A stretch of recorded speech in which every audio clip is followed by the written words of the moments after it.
நிச்சயமா நான் அட்வைஸ் பண்ண வரவே இல்லை. இந்த ஒரு விஷயம் நான் அனுபவிச்சேன், அது நீங்க பண்ண வேண்டாம் அப்படிங்கறத ஷேர் பண்ணலாம் அப்படின்னு நினைச்சேன். எப்படி இந்த மாணவ பருவங்கள்ல ஒரு அடிக்ஷன் அப்படின்னு ஒரு விஷயம் வரும். ஒரு விஷயத்துக்கு பழக்கப்படுப்பீங்க, ஒரு சின்னதா அடிமையாவீங்க. நான் வேற விஷயங்களுக்கெல்லாம் பெரிய விஷயங்களுக்கெல்லாம் போகவே இல்லை. வெறும் செல்போனுக்காக நான் போறேன். நான் செல்போன் வச்சுட்டு இருக்கீங்க இல்லையா, அதுவே ஒரு அடிக்ஷன் மாதிரி மாறும். 20 வயசு 25 வயசுக்குள்ள நிறைய விஷயங்கள் நீங்க வாழ்க்கையில அடைஞ்சாகணும். பட் அந்த செல்போன் நிறைய விஷயங்களை மாத்திரும். டோபமைன் அப்படிங்கிற கெமிக்கல் சொல்றாங்க. அது சிகரெட் குடிக்கிறவங்க இல்லாட்டி லிக்கர் குடிக்கிறவங்களுக்குமே அந்த கெமிக்கல் எக்ஸர்ட் ஆகும் உடம்புல இருந்து. அது மோட்டிவேஷனா இருக்கலாம், இல்லாட்டி வேற என்ன அடிக்ஷனா இருந்தாலும் அந்த மாதிரியான ஒரு கெமிக்கல் எக்ஸர்ட் ஆகும் மூளையில இருந்து. டோபமைன் அப்படிங்கிறது பேரு. நீங்க போன்ல அடிக்ட் ஆகும் போதும் அதே கெமிக்கல் ரிலீஸ் ஆகுதுன்னு சொல்றாங்க. அது ஒரு மெசேஜா இருக்கலாம், ஒரு வீடியோ பார்க்கறதா இருக்கலாம். அது உங்களை அடிமைப்படுத்தும்.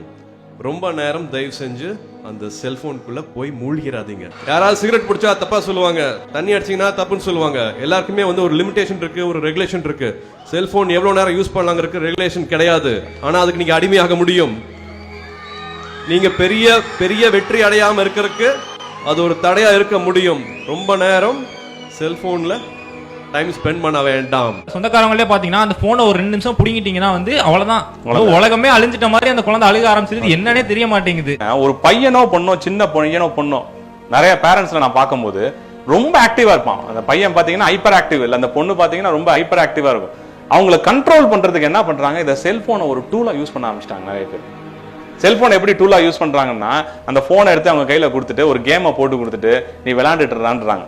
சோ அந்த பையனோ பொண்ணோ என்ன ஆயிடுறான்னா அதை விளையாட ஆரம்பிச்சிடறான். ஆரம்பத்துல என்ன ஆயிருதுன்னா ஒரு 10 நிமிஷம் 15 நிமிஷம் அவனை ஒரே இடத்துல உட்கார வைக்கிறதுக்கு இதை யூஸ் பண்ண ஆரம்பிக்கிறாங்க.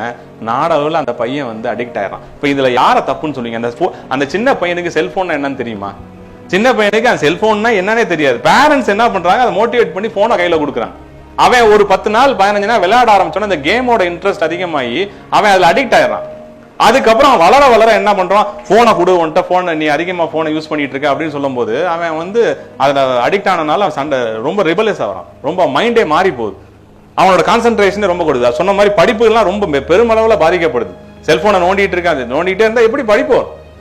அதுல விளையாடுறதுலயும் அந்த கான்சென்ட்ரேஷன், அதுல இன்வால்வ்மெண்ட் எல்லாமே அதுல இருக்கும் போது நீ டிவியேட் பண்ணி என் பையன் எங்க போனாலும் செல்போனோட அலையறான், யாரோடையும் பேசவே மாட்டேங்கிறான், பித்து பிடிச்ச மாதிரி அலையறான்னா இது எங்கேருந்து, இதோட அடிப்படை எங்கேருந்து ஸ்டார்ட் ஆகுது? எந்த குழந்தையாவது நான் செல்போன் வேணும்னு கேக்குதுங்களா?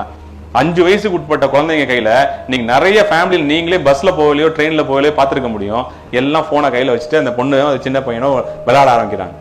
இது பேரண்ட்ஸ் பண்றது இனிஷியேட் பண்ணி ஊக்குவிச்சிடுறாங்க. அதுக்கப்புறம் என் பையன் கெட்டு போயிட்டான், என் பையன் செல்போனால கெட்டு போனான்னா செல்போன் எதுக்கு வாங்கி கொடுக்குறீங்க உங்க பையனுக்குன்னு நான் கேட்கறேன். சோ இது பேரண்ட்ஸ் கையில தான் இருக்கு. ஹைப்பர் ஆக்டிவா இருந்தானா அவனை போய் விளையாட கிரவுண்ட்ல அலோவ் பண்ணுங்க. இல்ல அவனை ஏதாவது படிக்கிறதுக்கு புக்ஸ் வாங்கி கொடுங்க, ஏதாவது ஆக்டிவிட்டி பேஸ்ட் லேர்னிங் கொடுங்க. அதை விட்டு செல்போனுங்கிற ஒரே டூல் தான் அவனை கண்ட்ரோல் பண்ண முடியுமா? அவன் நல்ல பிரெயினை யூஸ் பண்ற மாதிரி நிறைய விஷயங்கள் நமக்கு இருக்கும்போது செல்போன் அதுல ஏன் கண்ட்ரோல் பண்ணணும்? சோ இது நிச்சயமா பெருமளவுல பாதிப்பு ஏற்படுத்துது.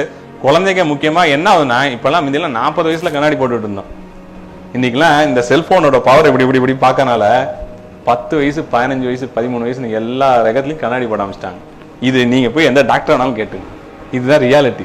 செல்போனோட பவர் நீ எப்படியே ஒரு இதுல மைன்யூட்டா பார்த்துட்டு இருக்கல, அப்ப சின்ன பசங்க எல்லாத்தையும் பெருமளவுல கான்சென்ட்ரேஷனை பாதிக்குது, எல்லா ஹெல்த்தையுமே பாதிக்குது. ஸோ நீங்க அதாவது parent, every parent has an important role to play in it.